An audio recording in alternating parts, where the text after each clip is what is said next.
thing. Um, we can still use our bars, our paint bars, and logic on those kind of charts.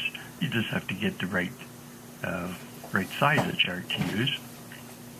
Same with Forex. Some people are still enjoying trading Forex. Well, that's fine too. We have to get the right size because all we're looking for, and there is no formula, and I wish I had a formula. Someday I might sit down and make a formula for myself, but as to what the proper size is. But it all has to do with getting movement, getting and defining how much of a movement you want to see in a particular issue.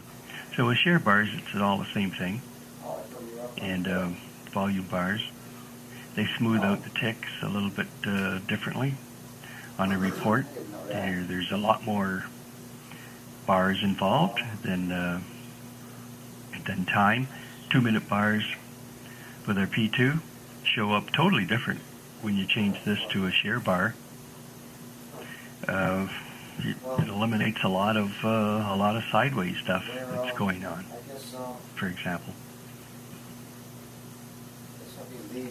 Because when the market quiets down and just goes sideways, well, there's not as much action, so you don't get quite as many bars where you would on a 2-minute bar.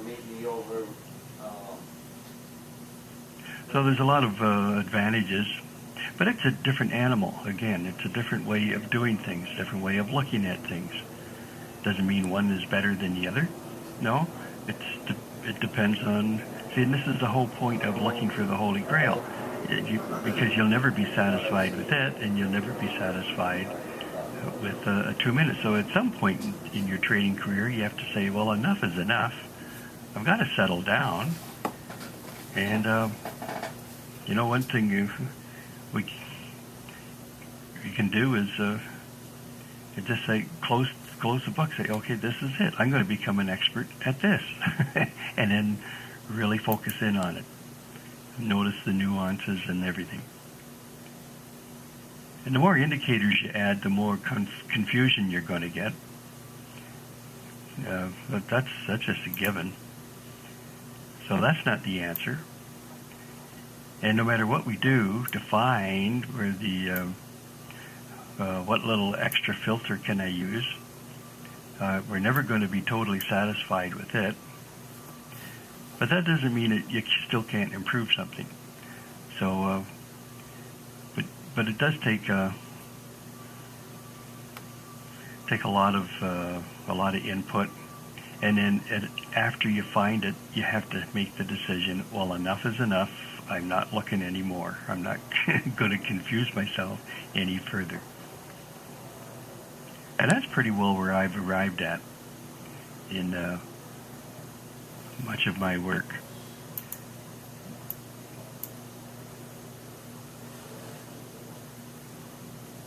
Because the trades, take a look at this one here, the trades in the middle, even looking at it here, they all work, and they work just as well or as often as they work up here, up in the stratosphere. And so to figure out how can I improve something, a good study needs to be done in your own case. I'm referring to, in my opinion, here's how you would find that, is rather than look at what the winners do, look at what the losers do. What does a loser look like? And is there really something, because we know what winners look like. in hindsight, we automatically know that, look here, without going back further, I can tell that this is going to be a winner. It's down here, yep, it went, yep, took a little while, didn't matter, half an hour. But we know what winners look like. So what do losers look like? And then losers, if you focus in on what losers look like, you can find similarities, and then you can quantify them, you can define them, label them, say here's what happens much of the time. Oh, here's something that happens well, it didn't happen there, but it seems to happen most of the time. And now you're it's sort of reverse engineering here, finding out what a loser looks like. What similarities do they have in common? And if you can't fix it by money management, when I say money management, I mean doubling up. I'm using the old school thoughts of doubling up after a loss. If you can't fix it that way, then there must be something to what you have seen. But if you can fix it by doubling, then it's only 50-50. And it's much better to leave it alone rather than try to fix it, because you can't fix it any better than what you're doing. So if you can fix it by taking the second one rather than the first one,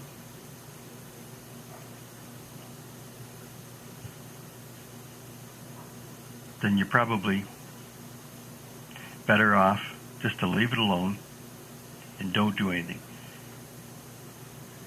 The complaint I get, it doesn't work.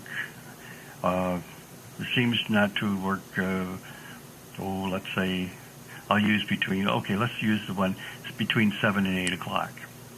Between 7 and 8 o'clock seems to be a bad time to trade. Well, okay, but how much data have you looked at to confirm that?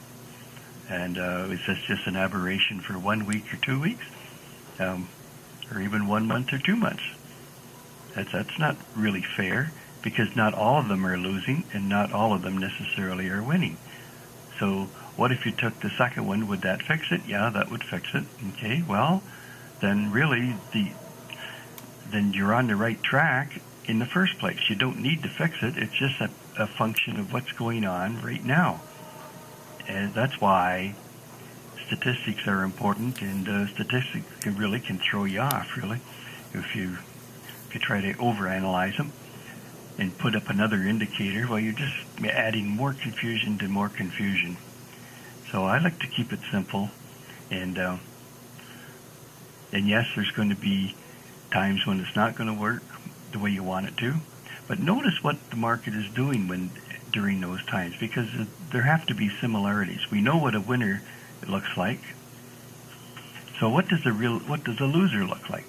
Approach it from that point of view, and find that similarity, and then you'll be able to define it.